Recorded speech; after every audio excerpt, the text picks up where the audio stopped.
로 우리를 삼아주셔서 그렇게 예정하셨고 택하시고 하나님의 기업으로 만드셨다. 이 말씀들이 나오고 그러면서 우리에게 주신 것이 죄사함을 주시고 그리고 거기서 끝나는 것이 아니라 하나님의 계획을 알게 하시는 지식을 주셨다. 하나님의 뜻과 하나님의 계획을 알게 하시는 내용들이 나타나게 됩니다. 그러면서 2장에 가서 이것이 다시 한번 정리가 돼서 나타나게 되는데 우리를 어떻게 구원하셨는가, 우리가 죄 가운데 죽어 있는 존재인 우리를 어떻게 구원하시고 거기서 끝나지 않고 이제 하나님의 두 번째 계획인 우리 개인의 구원에서 나아가 이제 하나님의 신비한 계획인 교회를 만들어 가시는 것. 그 하나님의 신비한 교회, 그리스도의 교회는 연합된 하나된 모임으로 하나님께 나아가는 교회였습니다. 이것이 하나님의 특별한 계획이었고 이것이 2장에서 강조하는 내용입니다. 3장에 가서 바울은 이러한 신비 계시를 사도인 자신이 또 사도들과 선지자들이 이 계시를 받게 되었다라고 이야기하고 이 일을 위하여 자신이 충성된 증인으로 일꾼으로 섬기고 있다라는 것을 강조하게 됩니다. 그와 함께 기도를 하나님께 이 일이 이루어지기를 기도하고 있었습니다. 그리고 4장에 들어가서 이제 하나님께서 하신 1장, 2장의 일과 사도로서 바울이 한 일을 기초해서 4장에 가서 이제 그러면 우리 성도들인 우리는 어떻게 할 것인가 라는 말씀을 우리가 생각하게 만들죠. 4장에 가서 우리가 교회로서 우리가 무엇을 해야 되는가라는 말씀이 먼저 4장 앞부분에서 나오게 되고 그와 함께 우리 개인의 삶이 참된 삶이 사랑의 삶이 또 지혜로운 삶으로 어떻게 살아갈 것인가라는 말씀이 4장, 5장, 6장으로 나오다가 오늘 이 말씀에 와서 마지막 부분에 와서 갑자기 영적 전투, 영적 군사의 이야기를 하게 됩니다. 그 말은 바울이 마지막에 와서 이제 마지막으로 말한다고 하면서 이 영적 전투에 대해서 이야기하는 것은 이 모든 것이 결국은 사실은 하나님의 전쟁이었다라는 것입니다. 하나님의 계획 속에 일어난 하나님의 전쟁을 하나님께서 이뤄 가시는 일이었다라는 것이에요. 1장, 2장, 또 3장까지 가면서 하나님께서 이뤄 가시는 주도적인 하나님의 계획 속에 일어난 영적 싸움이 있었다는 것을 이야기하고 거기서 하나님께서 승리하셨고 하나님이 계획하신 것을 이루셨다는 것을 이야기하고 있는 것이고 4장, 5장, 6장에 가서 이제 그 싸움에 우리가 참여하게 돼서 그 싸움에 참여하게 돼서 영적인 일에 참여하게 돼서 우리도 어떻게 해야 될 것인지를 이야기했다라는 거예요. 바울은 그 이야기를 하고 있는 것입니다. 그러면서 이제는 하나님이 하신 일을 우리도 하자라는 그 정도의 말이 아니라 각오를 좀 새롭게 하자. 각오를. 전투에 임하는 사람의 영적 군사로서 각오를 하자. 이것이 싸움이고 전투니까 전투에 임하는 자세를 좀 가지고 이 전체를 좀 바라봐라. 이런 말씀일 거예요. 우린 그렇게 생각할 수 있어요. 하나님께서 하신 일인데 뭐 하나님의 전투, 하나님께서 어쩌면 전쟁을 이렇게 하셔서 승리를 이끌어 가시는데 우리가 더 해서 무엇하느냐. 우리가 무슨 힘이 되겠느냐. 우리 오히려 하나님의 전투에 참여해봤자 우리가 더 망가뜨리는 거 아니냐라는 생각을 할 수가 있죠. 그런데 지금 오늘 말씀을 통해서 강조하고자 하는 그 배경은 그게 아니라 하나님의 전투는 겉으로 볼 때 이기고 지고의 문제가 아니라 전투에 참여하게 해서 영적 전투에 참여하는 군사로 길러가는 것 자체가 하나님의 전쟁의 목적이다. 하나님이 하시는 일을 그냥 우리가 하나님이 하시는구나 또 하나님께 누굴 시켜서 하는구나 이렇게 보라는 것이 아니라 하나님의 일에 우리가 참여해서 영적 군사로서 살아가는 것 각오를 가지고 살아가는 것 자체가 하나님의 전쟁의 목적이다. 그 이야기를 해주려고 하는 것 아니냐. 그러면서 오늘 이야기에서 굉장히 중요한 이야기를 하고 있는데요. 이것이 영적인 전투다라는 거예요. 다시 말해서 혈과 육의 싸움이 아니다. 혈과 육의 싸움이 아니다라는 것은 혈과 육이라는 사람을 가리켜요. 사람이 혈과 육으로 되어 있지 않습니까? 피와 육체로 되어 있지 않습니까? 사람과의 싸움이 아니라 영적인 싸움이라는 것을 강조합니다. 우리가 이것이 사실 굉장히 혼동이 많이 돼요. 바울이 이 전체 하나님의 일에 대해서 하나님의 구원과 하나님의 계시를 이야기하면서 마무리할 때 이것이 영적 전투라는 것을 강조하면서 이것이 혈과 육의 싸움이 아니다라는 것을 다시 한번 기억하라. 사람에 대한 싸움이 아니다. 영적인 싸움이다. 그러면서 하나님의 전신갑주를 입으라. 하나님의 전신갑주를 취하라. 이렇게 두 번 반복하게 되는데요.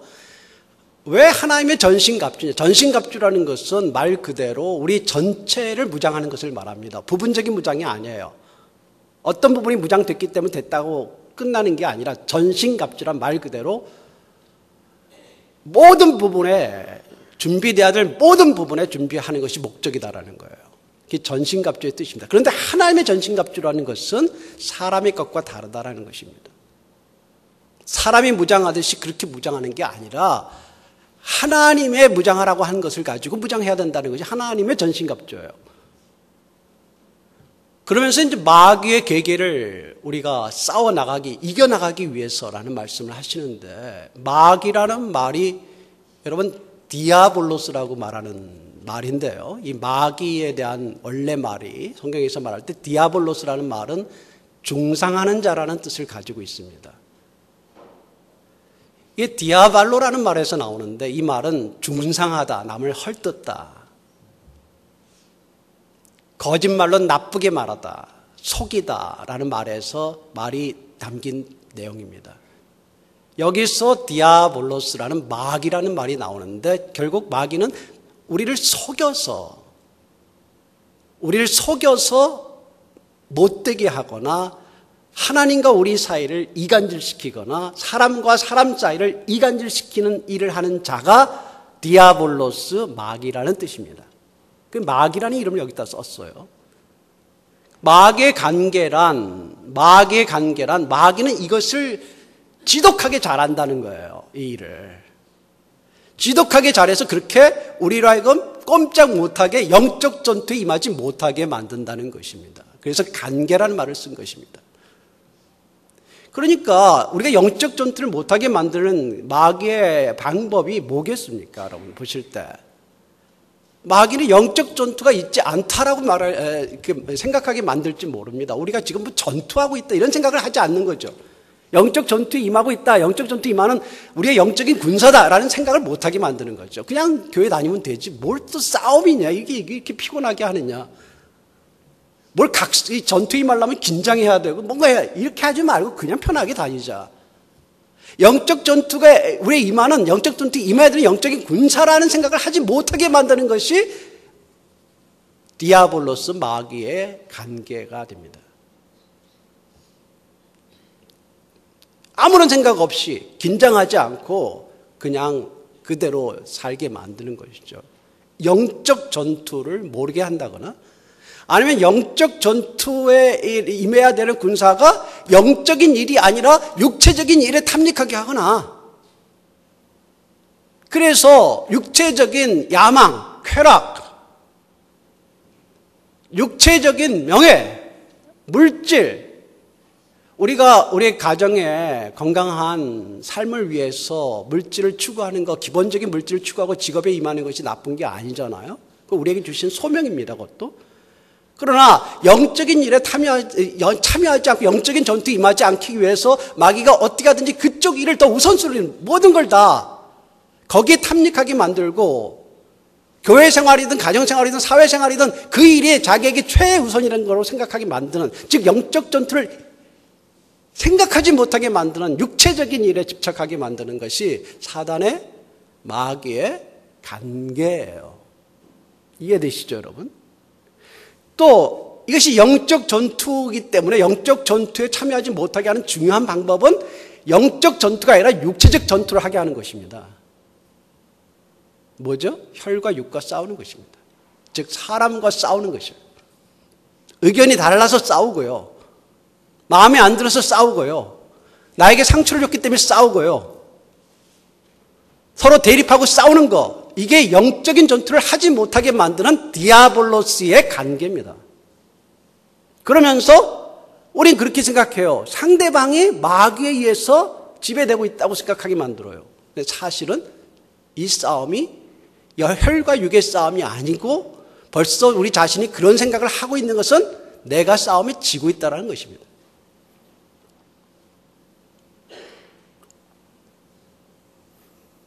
영적 전투에 참여하지 못하고 영적 전투가 아니라 육체적인 전투로 몰아가는 것. 누구 때문에, 무슨 일 때문에, 누가 어떤 일을 했기 때문에 영적 전투가 안 된다고 생각하게 만드는 것.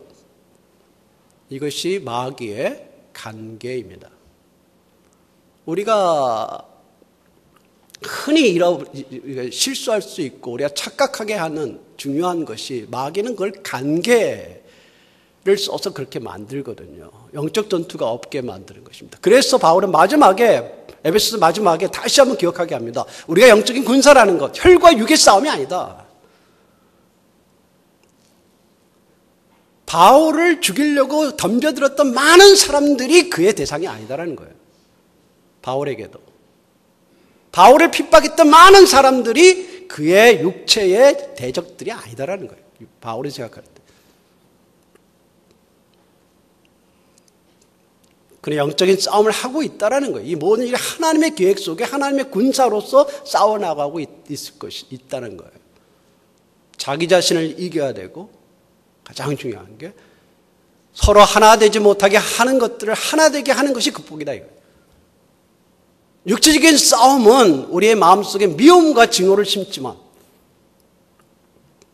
영적인 싸움 반대로 은혜와 긍휼과 용서의 마음이 있는 것이죠.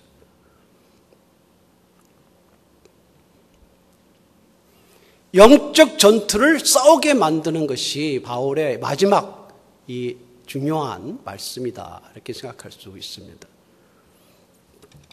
그러면 어떻게 영적 전투, 하나님의 전신갑주로 무장을 할 것인가 라고 할 때 무엇을 준비할까? 사람이 무장하는 방식이 아니라 하나님의 군사가 하나님의 것으로 무장하는 것.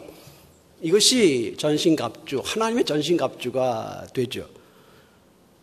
먼저 바울은 첫 번째로 14절 16절에서 설하라는 말을 시작을 합니다. 설하라는 단어를 쓰고요. 여기에 4개를 걸어 놓습니다. 4개의 무장해야 될 것을 걸어 놓습니다. 이 설하라는 것은 영적 군사로 당당하게 준비하라라는 것이겠죠. 거기에 4개가 걸리는데 4개가 먼저 제가 그 내용을 설명하기 전에 전체적인 이야기를 좀 드리면은 허리띠죠.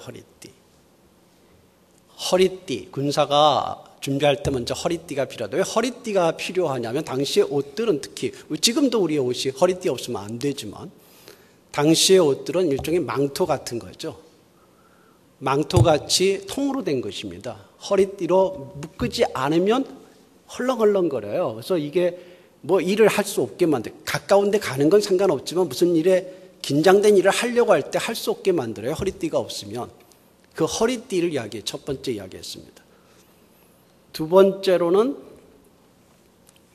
흉배. 예전엔 흉배라고 번역되어 있는데 지금 호신경. 호신경이라는 말이 좀 어려운 단어죠. 잘 쓰이지 않는 단어인데요. 저는 오히려 좀 예전 단어가 더 낫지 않나 싶습니다. 흉배. 흉배도 잘 안 씁니까? 우리식으로 말하면 갑옷입니다. 앞에 전신 갑옷은 아니지만 적어도 이 가슴과 이 허리까지를 막아주는 이 갑옷입니다. 이 갑옷은 얼마나 중요합니까? 이 내장을 보호해줘요. 내부의 장기들을. 특히 중요한 심장과 폐를 보호해주고 또 위장 및 내장을 보호해주는 중요한 게 이 갑옷입니다. 이게 준비되어 있어야 되죠. 세 번째로 바울이 이야기하고 있는 것은 신발입니다. 신발을 신지 않으면 움직일 수가 없죠. 거동할 수가 없고 신속하게 가야 될 곳을 가지 못합니다. 그래서 신을 신어야 되는 것입니다. 이게 세 번째 서서 준비해야 될 자세다라는 거예요. 네 번째가 방패입니다. 방패는 효과적으로 상대의 공격을 막아주는 그런 역할을 하죠. 그러면서 일부분 또 견제도 해주고 공격도 가능한 무기가 이 방패입니다. 이 말씀, 네 가지의 말씀이 먼저 첫 번째 설하라는 말씀에 걸리게 되는데, 이 준비할 때에 이 허리띠, 무슨 허리띠라고 되어 있습니까?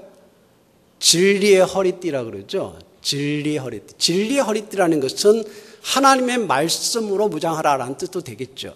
그러나 뒤에 또 하나님의 말씀이 또 따로 나오기 때문에 하나님의 말씀이라는 측면도 되고 진리인 하나님의 말씀도 되지만 또 한편으로는 하나님의 진실함, 이 알레시아라는 말이 진리라는 말도 있고 진실함이라는 말도 됩니다. 참됨, 순수함, 하나님의 온전하신 순전함, 참되신 하나님의 그 모습, 그것이 기본 허리띠인데, 하나님의 참되신 것과 이 네 가지는 동시에 뭐가 필요하냐면 우리가 함께 하나님 말씀에 순종해서 우리도 준비해야 될 것이 있어요. 이 네 가지가 다 그런 역할을 합니다. 그럼 뭐겠습니까? 우리의 그 말씀, 참되신 하나님을 따라 우리가 우리의 참됨으로 허리띠를 띠는 거예요. 진실함으로, 다른 말로 순전함으로 영적 전투를 해나가는 우리가 복잡하고 혼합된 그런 동기가 아니라 하나님 앞에 순전한, 진실한, 참된 마음으로, 그런 정신으로 영적 싸움을 싸워가겠다라는 각오를 갖는 그러한 허리띠를 먼저 띠라는 거예요. 그게 띄어져야 이제 무장을 해나갈 수 있다는 것입니다. 그게 첫 번째 진리의 참됨의 허리띠입니다. 두 번째가 뭐였죠? 갑옷이었죠. 흉배였죠. 무슨 흉배라고 되어 있습니까? 의의 흉배라 이렇게 되어 있죠. 의의 흉배. 의의 흉배라는 것은, 의라는 것은 우리를 깨끗게 하시는 것을 말합니다. 하나님의 의, 하나님의 칭의입니다. 우리가 잘 알고 있는 칭의, 의롭게 하시는 하나님의 의입니다. 그 하나님의 의로 이 가슴을 보호하라라는 거예요. 그 말은 하나님의 의를 입은, 칭의를 받은 사람이 구원된 사람이잖아요, 기본적으로. 그러니까 이 의에 참여하지 않은 사람은 아예 군사의 자격이 없어요. 이 의에 참여한, 하나님의 의를 덧입은 사람만이 군사로서 싸울 수가 있습니다. 그렇지 않으면 싸움 자체를 할 수가 없어요. 치명타를 입게 되죠. 이 네 가지가 하나님의 것과 우리의 순종이 함께 가야 한다고 제가 말씀을 드렸는데, 이 하나님의 의와 칭의와 함께 우리에게 들어진 것은 우리가 그의 의에 참여하는 것과 함께 우리가 의롭게 살아가는 노력도 포함됩니다. 그게 에베소의 내용이에요. 4장, 5장, 6장의 내용이에요. 그게 거짓을 버리고 진실되게 참여하려는 노력, 거룩함에 함께 하려는 노력. 그래서 이 의의 흉배는 하나님의 의로 기본적인 바탕을 깔지만 그와 함께 우리가 하나님 앞에 거룩하고 깨끗하고 순전하게 살려는 삶이 바탕이 된다는 거예요. 이 흉배가 그런 노력이 없다면, 여러분, 우리 생활 속에 그런 노력을 하지 않는 우리 그리스도인이라면, 우리 자신의 삶이라면 우리는 쉽게 무너질 거예요. 그렇죠? 싸울 때 우리의 내장이 쉽게 작은 충격에도 다칩니다. 왜요? 비록 우리가 부족함이 많이 있지만 그리스도가 우리를 정결케 하시는 그 정결함과 또 우리가 그 정결한 삶을 따르려는 노력이 함께 가야 우리의 내장이 보호된다는 거예요. 그러지 않으면 우리는 계속 다치고 상처 입고 싸움에 참여하지 못하게 되고 부상을 당해서 그렇게 된다는 거예요. 이것을 다시 한번 이야기합니다. 여러분, 다시 한번 하나님의 의면 됐지 우리의 의가 무슨 필요하냐 이렇게 말씀하시면 안 돼요. 하나님의 의가 기본이에요. 시작이에요. 우리의 의는 거기에 따르지는 못하지만 하나님이 우리를 의롭게 하시기 때문에 우리는 가만히 있어도 된다 이렇게 성경은 말한 적이 없어요. 에베소 4장, 5장, 6장 제가 강조하잖아요. 우리가 그 의에 참여하라고요. 바울이 강조하고 있잖아요. 그 노력이 흉배의 견고함을 가르쳐줍니다. 흉배의 어떤 흉배냐? 하나님의 흉배냐? 그래서 여러분이 이 각오를 가지라, 우리 군사로서 각오를 가지라는 거예요. 이래도 좋고 저래도 좋고 뭐 이렇게 살다가 이렇게 그런 거지. 이렇게 생각하지 말고 이 흉배를 준비하자라는 마음을 가지라는 거예요. 세 번째, 신발입니다. 신발을 신으라 이렇게 본문은 되어 있지 않고 준비된 것으로, 복음에 준비된 것으로 발에 신기어라 이렇게 말을 하고 있는데, 그 말에서 중요한 것은 이 복음이 뭐냐라는 것입니다. 이 복음에 대해서 이렇게 볼 수 있어요. 여러 학자들이 이야기했던 것 중에 하나는 그 복음의 준비라는 것은 우리가 복음 전도에 대해서 늘 준비하고 있어야 된다. 이렇게 보는 게 일반적인 해석도 있습니다. 전 그것도 가능하다고 좀 봅니다. 그런데요, 에베소서에서 말씀한 이 복음이라는 것은 특히 오늘 말씀이 복음에 준비된 것으로 되지 않고 평안의 복음이라는 말이 중요한 말입니다.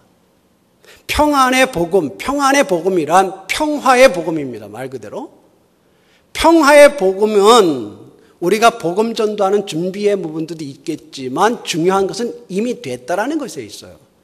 무슨 말이냐면 에베소서 2장 11절에서 22절, 우리 개인 구원을 이야기한 2장 1절에서 10절 다음에 나오는 11절부터 22절에 하나님의 교회를 세워나가실 때에, 그리스도를 통해서 세워나가실 때에 그리스도가 하신 일의 평화가 계속 반복됩니다.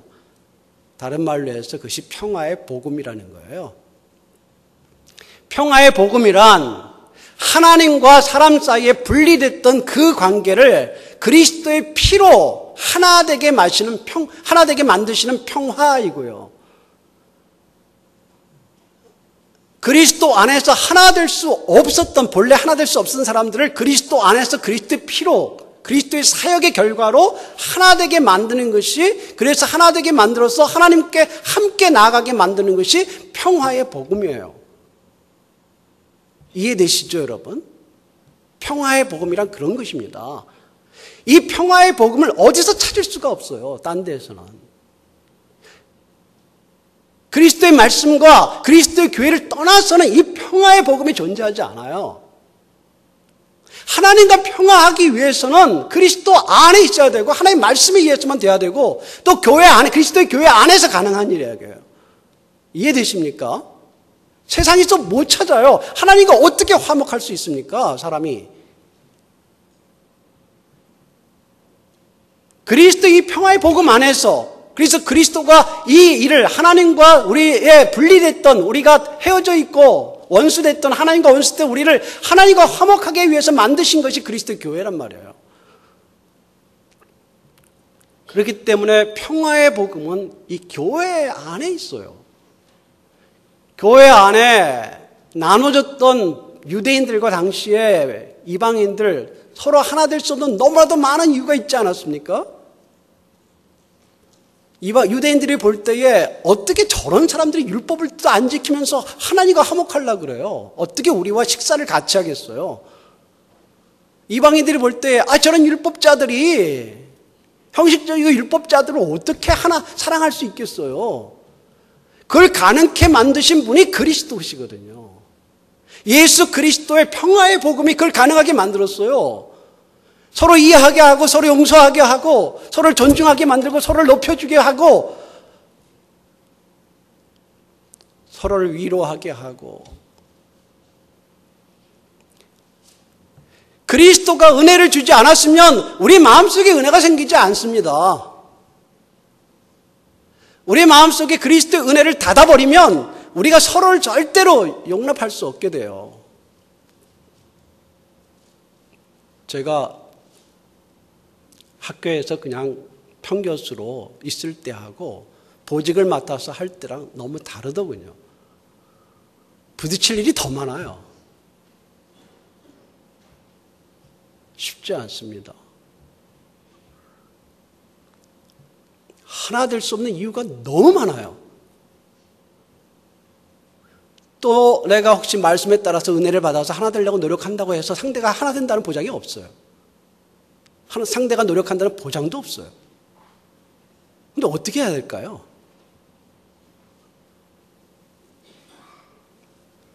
하나님께서 우리에게 사랑의 은혜를 주지 않는 한 우리의 마음이 닫혀서 우리의 마음이 사랑이 되지 않아요. 뜨거워지질 않습니다. 그래서 우리의 마음과 영혼이 하나님과 결합돼야 거기서 사랑과 은혜가 흐르고 용서의 마음이 흘러서 다시 한번 용서해주자, 다시 한번 사랑해보자, 다시 한번 용납해보자. 그것이 평화의 복음인데 평화의 복음에 준비된 것이라는 말은 준비됐다는 말은 이미 이루어졌다는 뜻이에요. 여러분 기억하세요. 이미 그리스도는 이루셨어요. 그렇게 또 행하시지만 이미 준비됐다는 것은 내가 준비하는 게 아니라 준비가 됐다는 뜻이에요. 그리스도가 이미 이루셨어요. 우리는 그것을 우리 신에 우리 발에 장착해야 돼요. 그래서 평화가 없는 곳에 우리의 복음은 예수 믿으면 천당 갑니다 라는 그런 정도의 말이 아니라 그 천국은 하나님과 연합된 곳이고 그 천국은 형제들이 하나 되는 곳이고 이 땅에서 연습하는 곳이 교회고 하나님을 만날 수 없는 세계 어디에서도 만날 수 없는 그런 사람들이 하나님을 만나게 되는 장소가 여기입니다. 우리 육체적으로 하면 서로가 서로를 가까이 할 수 없는 사람들이 그리스도 안에서 용납하는 곳이 여기입니다 라고 제시해 주는 것이 평안의 복음, 평화의 복음에 준비된 것입니다. 그 신발을 신으라 영적 싸움에서. 그래서 우리 교회가 계속해서 한국교회가 이 일을 위해서 노력을 해야 되는 것이고요.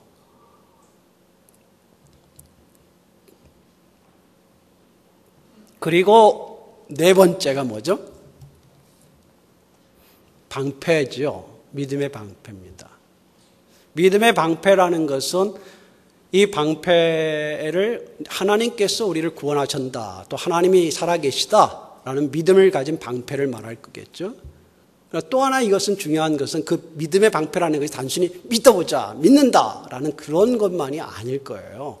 믿음의 방패라는 표현은 이 방패는 이 공격력이에요. 그래서 불화살이 와도 악한 자, 마귀를 가리키겠죠. 불화살이 와도 그것을 막아낼 수 있는 방패. 하나님을 믿는다. 그것과 함께 그 단지 믿는다, 믿어보자 이런 정도가 아니라 그 믿음, 신앙이죠, 신앙. 그리고 이렇게까지 이야기해도 괜찮다고 좀 보는데 신학입니다. 신앙과 신학. 바른 신앙과 바른 신학. 이것이 공격을 방어하는 가장 중요한 수단입니다. 우리는 그것을 뭐라고 이야기하냐면 개혁신앙, 개혁신학 이렇게 이야기합니다. 우리 교회는요.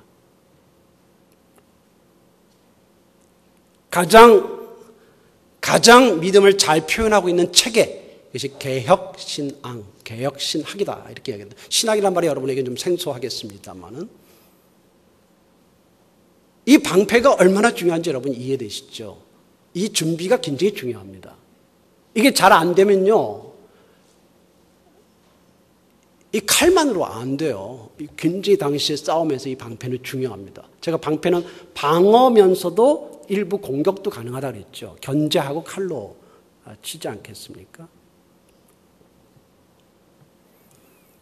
그런데요, 다른 건 여러분 네 가지의 도구 중에서 허리띠가 얼마나 좋으냐, 이건 크게 문제가 되지 않고 준비됐느냐가 중요하죠. 순전한, 하나님 앞에서의 순전함, 또 하나님의 그 참됨을 가지는 그거. 의의 흉배 그 자체가 준비됐느냐, 또 준비하고 있느냐, 늘. 그것이 늘 빵꾸가 나지 않았는지, 빵꾸라는 말 좀 이상하군요. 구멍이 나지 않았는지, 그죠? 이 흉배가 혹시 이게 문제가 깨지지 않았는지. 흉배가 뭐였죠? 의의 흉배였죠. 하나님의 의와 우리가 순결하고 거룩한 삶이었죠. 이게 문제가 없는지 꼭 늘 조심해서 하면 되잖아요. 신발도 이 신발에 문제가 없는, 신발 자체는 사실은 좋은 신발인데요. 완벽한 신발이죠. 그러나 그 신발이 잘 돼 있는지, 준비됐는지, 그리고 신발 신는 게 중요하지만 이것들은 연습이 필요하지 않아요. 이렇게 보면 재밌을 거예요. 근데 방패는요, 연습이 필요해요. 방패, 좋은 방패 있다고 되는 게 아니고, 제가 이제 연구하면서 좀 그런 생각이 좀 들었어요. 이 방패 활용하는 능력이 중요해요. 개혁 신앙, 신앙과 신학, 바른 신앙과 바른 신학을 어떻게 활용할 것인지를 훈련시키는 게 굉장히 중요하다. 정말 그렇구나. 그런 생각을 했어요. 그죠? 이게 잘 되면 성도들이 이단과 사설에서부터 보호가 돼요. 이 신앙과 신학이 제대로 되지 않으면 이단이 미혹할 때 흔들려요. 신앙이 뭔지 모르니까, 제대로 된 신앙이. 그래서 이것을 지켜나가는 게 얼마나 중요한가, 그런 생각을 제가 해봤습니다. 그렇지 않습니까? 그리고 이제 두 가지가 가져라라는 말씀에 포함되어 있는데, 다섯 번째의 무장입니다. 다섯 번째의 무장은 가져라라고 할 때, 이 가져라라는 말 속에 취하라는 말도 되고 가져라는 말이기도 하는데, 이것은 바로 바로 취해서 바로 전쟁에 나가는 것을 말합니다. 먼저 구원의 투구입니다. 구원의 투구는 여러분 잘 아시지만 하나님의 구원을 이야기하는 투구죠. 하나님의 구원이 이제 머리, 아까는 내부를, 심장과 이 폐부의 내부를 보호했다면 투구는 가장 중요한 머리를 보호합니다. 이 구원입니다. 이 구원받은 사람 다시 한번 확인해 주는 것이고, 그러나 또 하나는 하나님의 구원이 과거 이미 우리를 구원하셔서 하나님의 군사를 만들었다는 것만이 아니라 현재도 이것은 하나님께서 구원하실 것이고, 이 전투를 할 때 절대 우리가 지거나 죽지 않을 거다. 이해되시죠?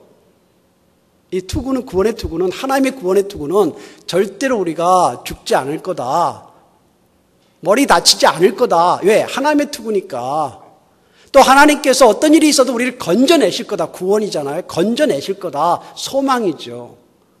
그 소망으로 이미 투구를 쓰는 거예요. 이 투구도 하나님의 투구니까 좋은 투구죠. 어떤 투구를 가지고 있느냐가 굉장히 중요하죠. 여섯 번째 내용이 바로 우리가 잘 알고 있는 말씀의 검입니다. 검. 이 검은 양날의 검인데요. 일종의 로마 시대 로마 군인들이 쓰는 검은 아주 길진 않고 좀 중간 정도 규모의 검이었습니다. 이 방패와 검이 같이 있을 때 효과적인 전쟁을 할 수가 있었어요. 이 검은 공격형 무기지 않습니까? 검이 없으면 이길 수는 없습니다. 검이 없으면 검 없이도 싸워서 자신을 보호할 수는 있어도 승리는 안 됩니다. 검이 승리의 도구입니다. 이 검은 하나님의 말씀 또는 성령의 검이라고도 불려지는데, 이것은 바로 진리이신 이 말씀에 근거합니다. 여러분 생각해 보세요. 이것도 이렇게 비유를 좀 해서 이야기해도 좋을 거라 생각하는데, 검이 녹슬어 있으면 기능을 못하죠. 검이 좋은 검, 늘 녹슬지 않도록 갈고 닦아야 되지 않겠습니까? 근데 그것과 함께 가장 중요한 것 중에 하나는 이 검을 쓰는 법을 익히는 것입니다. 투구는 쓰면 됩니다. 하나님에 대한 소망을 가지면 돼. 그 연습이 필요한 것 같지는 않습니다. 제 생각에는. 혹시 다른 생각이 있으면 나중에 이야기해 주시면 제가 은혜를 받겠습니다만은, 근데 검은 많은 연습이 필요합니다. 그래서 제자 훈련을 하고 교회에서 말씀의 훈련들을 하는 것 아니겠습니까? 말씀을, 하나님의 진리이신 말씀, 유일한 공격형 무기, 사단과 싸워 이길 수 있는 유일한 무기가 말씀인데, 하나님의 말씀인데, 이 하나님의 말씀을 읽고 듣고 연구하고 묵상하고 외우고, 검을 효과적으로 영적 싸움을 싸워나가기 위하여 필요한 것인데, 그것이 바로 제자훈련이겠죠. 그런데 제가 여러분께 묻겠습니다. 예전에 검 잘 써서 승리한 적이 있으십니까? 지금 검 연습 안 해도 됩니까? 운동선수가, 제가 잘 아는 운동선수가 있습니다. 누구라고 말하지는 않겠습니다. 며칠 운동 안 하면요, 굉장히 어렵습니다. 시합에서 이기지 못합니다. 며칠 안 해도 연습을. 예전에 훈련 다 받았다, 연습 다 했다, 많은 성경을 읽었다고 되겠습니까? 아시겠죠? 이 영적 군사는 우리가 하늘나라 갈 때까지 영적 군사인데, 영적 군사는 이 싸움의 무기인 성령의 검, 말씀의 검을 어떻게 활용할 것인지를 부지런히 연습하고 실전에서 그것을 싸워 이기도록 늘 무장되어 있어야 됩니다. 이것은 이미 했다고 되는 법이 없습니다. 심지어 사역자들도, 아니, 그 말씀에 대해서 연구해서 석사, 박사를 받은 사람이라 할지라도 지금 현재 말씀의 검을 준비하고 조련하고 연습하고 훈련하고 그 말씀을 가지고 싸우지 않는 자는 이길 수 없는 자입니다. 이것이 영적 무장하는 중요한 것입니다. 그러면서 거기에 기도를 덧붙였습니다. 제가 오늘 기도에 대해서는 이야기하지 않겠습니다. 여러분 기도를 좀 많이 하고 계시니까요. 마지막으로 제가 잠시 말씀드릴 것은 10절로 돌아와서, 이제 기도라는 것은 이 무장의 기도가 덧붙여져야 된다는 것을 말해주는 것이죠. 10절에 돌아와서 주 안에서와 그 힘의 능력으로 어떻게 하라? 강건해져라, 강해져라 이야기합니다. 무슨 말이냐면 이 영적 전투에서 싸우고자 하고 이기고자 해야 된다는 것입니다. 사람이 아니라 이 싸움. 하나님 나라 이 전투에서, 이 전쟁에서 어떻게 하든지 한 사람을 구해내려고 하고, 싸움을.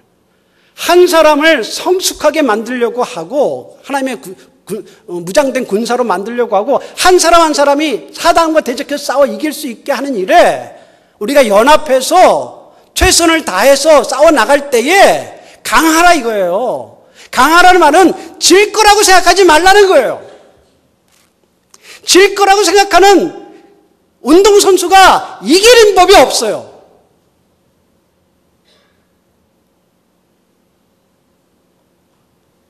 질 거라고 생각하고 참여했는데 어쩌다 이겼다? 없어요. 그건 거의 불가능합니다. 그러므로 강하라는 말은 이길 거다 생각하라는 거예요.